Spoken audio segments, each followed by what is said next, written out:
Hello there voltage modular people, PoohBear here and welcome to my channel, and today we're going to be doing a technical overview of AutoSense Digital Select. It's quite a straightforward device. It's looking for a signal coming in. When it detects a signal, it'll convert that signal into like a digital range, which in turn is converted into a voltage which is then sent out.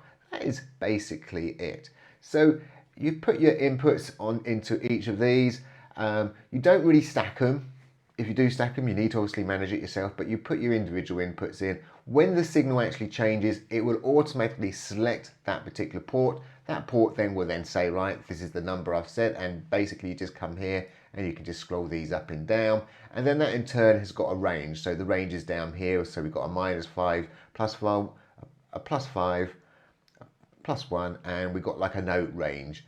We've also got an invert button so we can actually invert it, but do note that it's only inverting the output. So it may say it's E0 that it's playing, but of course if you've got the invert on, it's not playing that at all.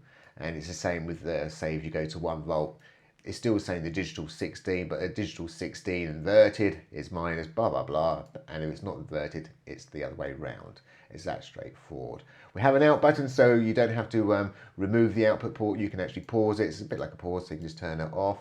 And we've got an ignore zero. So ignore zero means if you've got a zero coming in on this wire with ignore zero turned off, it will actually, and this one's currently selected, it's got the orange ring around it, it will move to that particular port.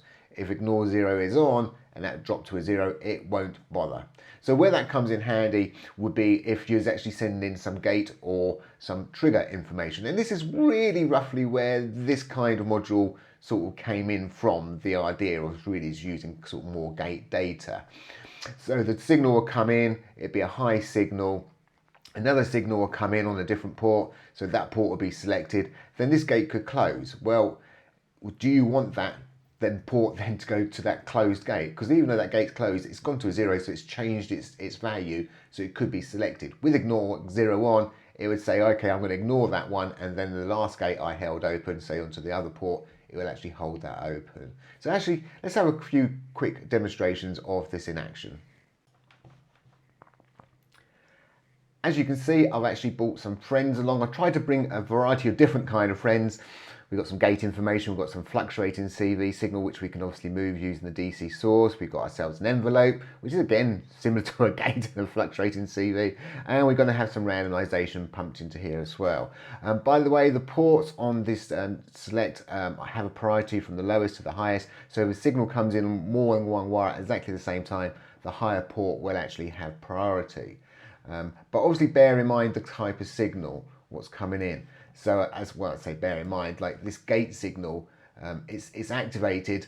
It doesn't matter if I'm holding the word go down or not. Obviously, if I let go, I'm actually sending another signal in, but I'll talk about that in a second. Whereas obviously something else fluctuating would take control straight away. And again, we'll see that with the envelope. We'll do that quite nicely for us. And there we go. So this one's now got control. So that's the last signal it's received in.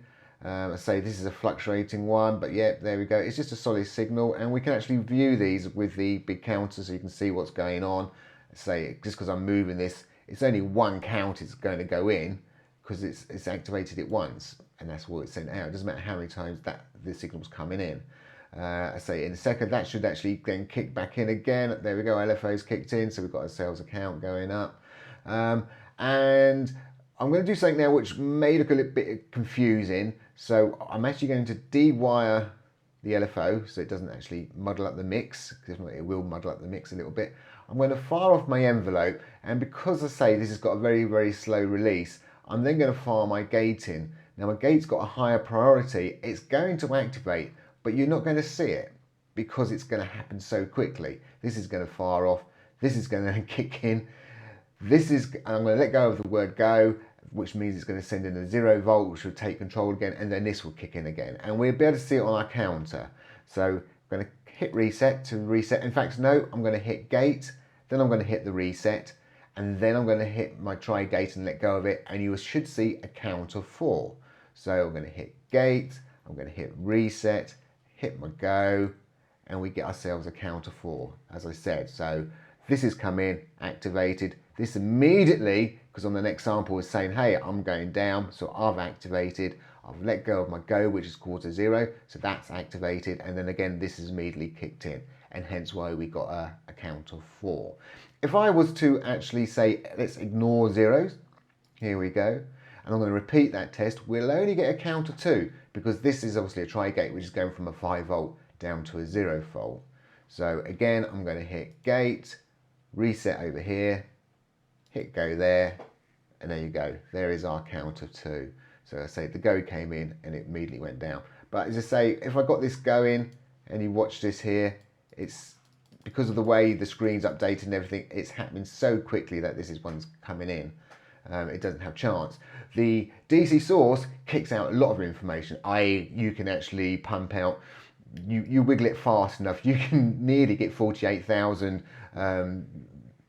samples out of this per second.